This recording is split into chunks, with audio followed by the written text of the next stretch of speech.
Kolkolah terbagi menjadi 3. Yang pertama, kolkolah sugro. Ciri-cirinya huruf kolkolahnya berharokat sukun asli, baik di tengah maupun di akhir kalimat. Cara bacanya dipantulkan satu tekanan. Contohnya, wal adiyati dobha. Yang kedua, kolkolah wusto.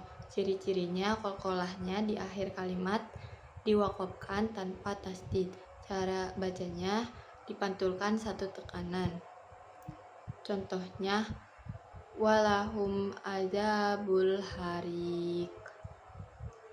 Yang ketiga, kolkolah kubro. Ciri-cirinya huruf kolkolahnya di akhir kalimat diwakofkan dan bertasdid, dipantulkan 2 tekanan. Contohnya, tabbat yada abi lahabi wa tab.